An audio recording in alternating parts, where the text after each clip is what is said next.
Alright, we're back in the well house where the storage tank for the, it's not a storage tank, it's a pressure tank.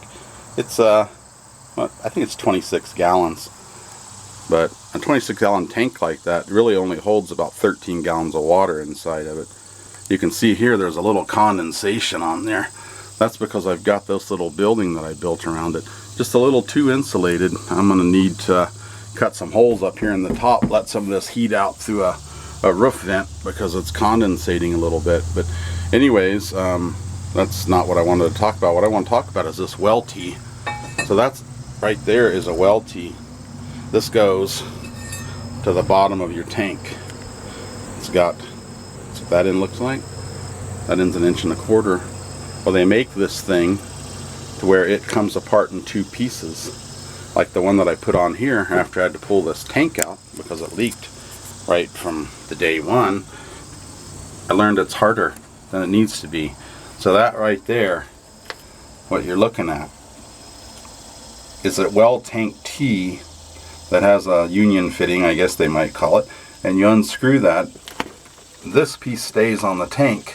Look at that condensation though.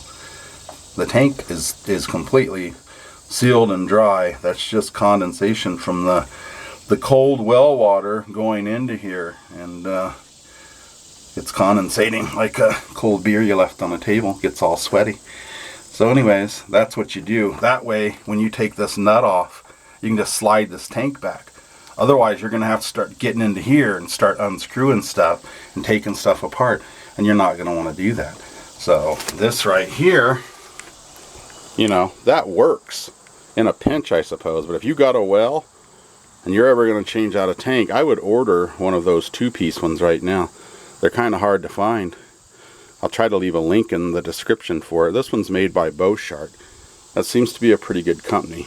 Read a lot of reviews on it, you know. So anyways, that's what you're looking at, and you need to get one of those. It's going to make your life so much easier.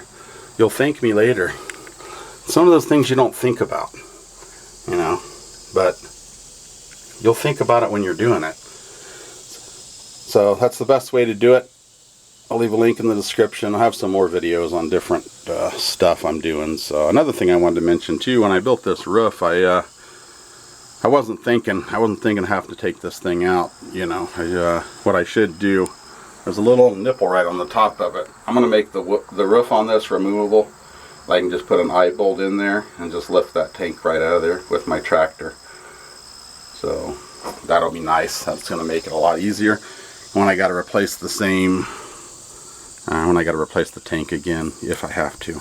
I'm sure I will have to. So that's it.